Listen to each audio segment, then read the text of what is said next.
ఏదైతే space industry Andhra Pradesh లో ఒక అడ్వాంటేజ్ ఉంది.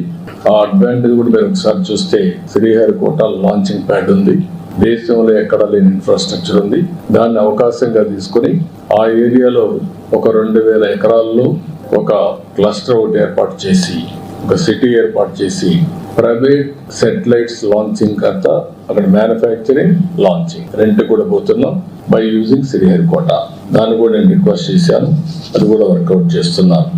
అంటే ఇవన్నీ వస్తే రాయలసీమలో హైటెక్ ఇండస్ట్రీ పెద్ద ఎత్తున వస్తుంది, ఒక హబ్ గా తయారవుతుంది, దేశానికి ఒక తలమానికంగా తయారయ్యే అవకాశం వస్తుంది. వాళ్ళు కూడా ఎలక్ట్రానిక్ సిటీ, వాళ్ళు కూడా మేజర్ కన్సార్టివ్ లో ఉంటారు. ఆల్ మ్యానుఫ్యాక్చరర్స్ ఎంఓఈ చేసుకుంటా ఒక 3 నెలల్లో వర్క్ స్టార్ట్ చేయాలని చెప్పి పాలసీస్ అన్ని వర్కౌట్ చేస్తున్నారు. ఆల్ ఇన్ఫ్రాస్ట్రక్చర్ ప్రొవైడ్ చేసే బాధ్యత మాది. Employment plus development. ఎందుకంటే ఒక పక్కన ఆ ఏరియాలో మీకు పెద్ద advantage Bengaluru airport, air cargo, sea cargo, Krishnapatnam port, road కూడా ఉన్నది బెస్ట్ రోడ్. సిటీస్ చూస్తే బెంగళూరుకు నేచురల్ డెస్టినేషన్ టువర్డ్స్ లేపాక్షి.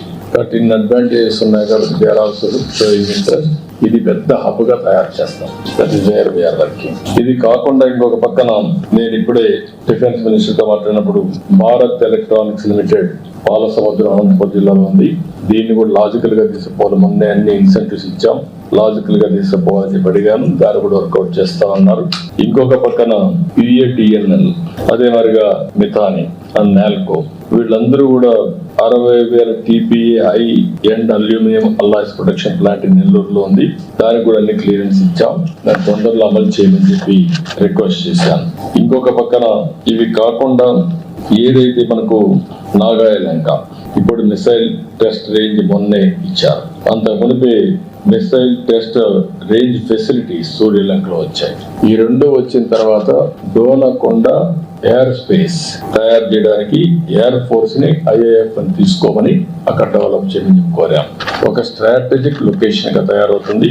దీన్ని కూడా ఆయన కోరడం జరిగింది. దానికి కూడా ముందుకు వచ్చే పరిస్థితికి వస్తే తొందరగా చేస్తా అంటున్నారు.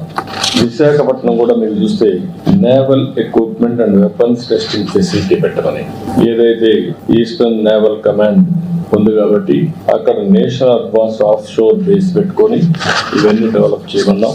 దీనికి కూడా ముందుకు వస్తామని చెప్పారు.